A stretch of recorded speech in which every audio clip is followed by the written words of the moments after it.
Hi guys, welcome back to my channel and welcome to my Canadian Grand Prix weekend review.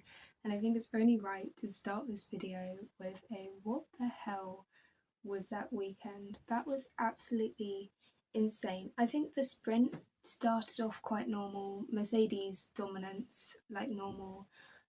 It was actually the first time we've seen them not get overtaken at the start. The first lap they were still 1-2, I believe. I believe it was still 1-2, or at least George was still leading by the end of the first lap. So that was crazy. But then the sprint itself wasn't really that normal. We had our first proper Mercedes battle and Kimi was not happy.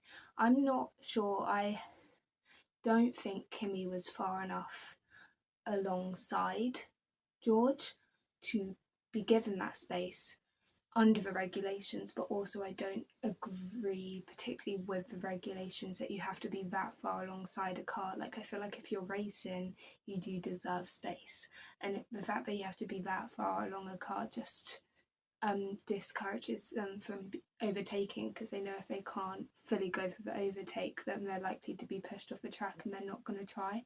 Whereas if they didn't have to be that far alongside the other car, a lot more overtakes would be attempted, and I think it would be more interesting. But that's my personal opinion. Toto coming on the radio to tell Kimi not to whine about it on the radio because they talk about their team issues privately. I mean, it's fair enough. You don't want the public knowing that like the teammates are angry at each other, especially with Mercedes. Everyone jumps to, oh my god, it's Mercedes 2.0, which I really hope it's not, because that would be so painful.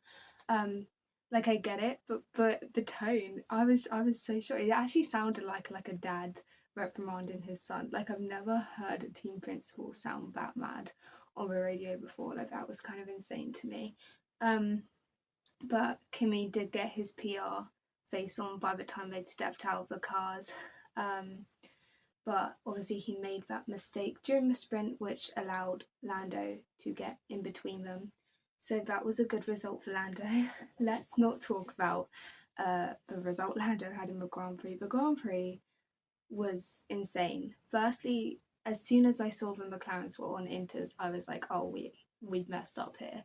Like, and then just obviously Lando ends up leading into the first corner, which is like amazing, but obviously he's on the wrong tyres, so it's not as exciting as it should have been.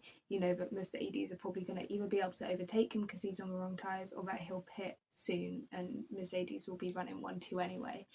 I thought for such a long time that we were going to get contact between George and Kimi when they were fighting for the lead. They did touch wheels, and I was convinced either they were going to crash and take each other out, or it was going to be called off and they weren't going to be able to race each other anymore by like Toto or other people in Mercedes. But George having a mechanical, like, honestly, when I saw one of the Mercedes not make the corner, I thought it was Kimi because he'd done it a couple of times before.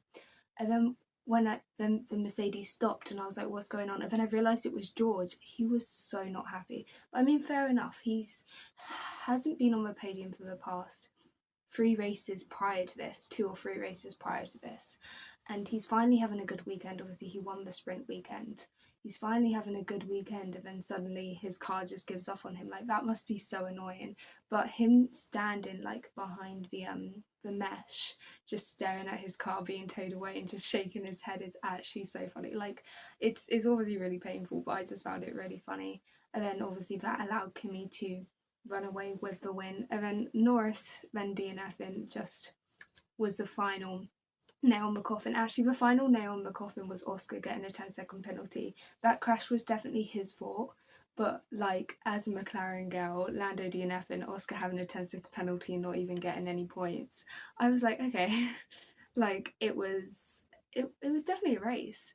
But let's get into my predictions. I had a very bad week for predictions, but I had a good week for predictions last race weekend, so we'll forgive ourselves. Also, because I don't think anyone could have predicted how badly that Grand Prix went. Like, that was insane. But I said that Lando would get sprint pole just because I knew McLaren were bringing a couple of upgrades this weekend. I also knew Mercedes were bringing upgrades, but that was just me being hopeful because he got sprint pole in Miami and he won the sprint in Miami last week. So that was just me being hopeful. But obviously, George got sprint pole. I was happy that he got pole as well because George obviously has had a bit of a streak of bad luck recently. So I said that Kimi would win the sprint just because Kimi's been so on form recently, but obviously Russell converted that pole into a win. And then I said for normal qualifying, Antonelli would get pole and Russell got pole again. I think it was the exact same time difference between the two Mercedes in SQ3 and Q3, which is crazy to me. Good for them. I think it was like less than a tenth of a second between them, which is insane. And like if McLaren can't bring the fight to Mercedes, we want the Mercedes teammate to be that close together because we still want an interesting championship battle. Like in 2023, like nobody could bring the fight to Red Bull. There wasn't really an inter-team battle because Verstappen kind of just ran away with it. So we don't want that again, kind of thing. Then I said Lando would win again. I think that was just me being hopeful. I thought this time if he managed to get in front of a Mercedes on the first lap, that he would be able to hold it. But obviously, I wasn't expecting them to put the wrong tyres on and then for him to DNF because of a mechanical issue. But if they hadn't put the wrong tyres on, he would have known, but he probably would have DNF'd anyway. So there's no point lingering on it. But obviously that prediction was wrong and Antonelli won. And I said Antonelli would get P2 and that was actually Hamilton. I'm super happy for Lewis. Best result for Ferrari. He seems so happy. It's just nice to see like a driver who's had like quite a bit of bad luck recently like get a good result. Same with Verstappen who got P3. Like it was nice to see him on a podium again. I predicted Leclerc for P3. Leclerc was P4, so not too far off, but Leclerc just didn't really seem up to pace at all this weekend. But I'm sure it was just a blip, and he'll be back next weekend. It's Monaco next race weekend, so let's hope. Let's hope and pray. I don't think Ferrari can win Monaco this year, so I'm not going to get like my hopes up, but hopefully he'll perform well because he loves Monaco. Obviously, we all know that. Okay, then I put quite a few surprise predictions. I said there would be a free constructor podium, and I was correct. I had predicted a McLaren, Mercedes, Ferrari podium, and we got a Mercedes, Ferrari, Red Bull podium, but that's still 3 different constructors, so that's kind of a crazy prediction. Obviously, it wouldn't have come true if George hadn't had that mechanical failure, but here we are. It sensed that I was having a bad prediction week and wanted to make one of my predictions come true. I said there would be no safety car, and I was correct. There was a few virtual safety cars, but if we're talking about like a physical safety car, we didn't have any of those. I don't like. We didn't really see what happened to Alex's car after Oscar hit him. Like, I'm assuming he was really close to the pits because I was surprised that wasn't a safety car. It wasn't really even I don't think it was even a virtual safety car. I'm pretty sure it's just yellow flags. So it's just kind of crazy, like if a car's going that slow, but it wasn't stopped. So, I get it. But they didn't show it to us at all until like way later on when they were doing replays during like another virtual safety car, I think. So that was kind of insane. I think they showed the replays when George then DNF'd and they had to remove his car from the track. But yeah, I feel like that just wasn't covered at all. Like I saw the yellow flags and I saw Albon dropping down the list, and then I saw Piastri come into the pits and they were changing his front wing. So you can piece it together pretty easily, but I still feel like they could have showed us a bit more and explained a bit more about like what the hell was going on, because I was a bit confused. I said there would be 2 DNFs but no crashes, and that was wrong. There was like 5 or 6 DNFs, I forget, but more than 2. And there was obviously a crash between Oscar and Alex, which took Alex out of the race. So But this was a good one. I said both Audis would survive a weekend, and they did. They didn't get any points, but they both finished, and they both started firstly and finished both the sprint race and the main race. So that's good. I think obviously they didn't show like an amazing amount of pace this weekend, but I think if they can start getting on top of their technical issues, because they've had so many of them this season, and give the drivers more time with the car without it having issues, I think we can start seeing some real pace from Audi, because Bortoleto and Hulkenberg are both such great drivers. So I would love to see them like get a good result. And then I cursed it, and I'm very sorry about this, but I said one of the Red Bulls would have an issue, and Isaac ended up having an issue on the sprint. He did end up finishing the sprint, but he was running in a points position, I believe, and then he had to come in.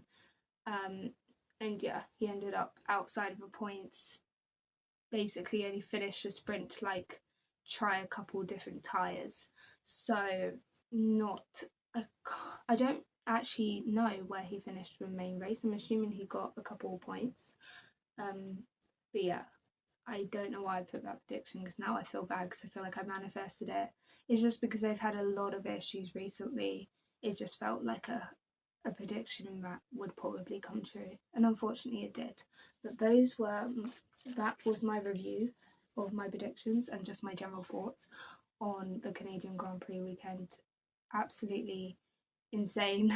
I'm honestly glad there's not a race on this weekend, because I need a break after that. I was already like out of my mind, because George had DNF'd and Oscar had a 10-second penalty. So when when it cut to Lando and I could tell that his car wasn't going at the speed it should be going, I nearly turned off my TV then. But I always stick races out to the end. That was just a painful race for me. But I'm super happy for Kimi. 4 wins in a row is absolutely insane. He's such a good driver. And I'm also happy for Lewis and Max. It was a very happy podium, so at least there's that. Interesting to see Monaco. Obviously, I think it will be quite boring. It will probably be one of the Mercedes gets pole and then they win. But if something happens in qualifying and a non-Mercedes get pole, it could be very interesting. So, we hold out hope. But yeah, we'll see. So I will be back on the Monaco Grand Prix week with my predictions. So I will see you then.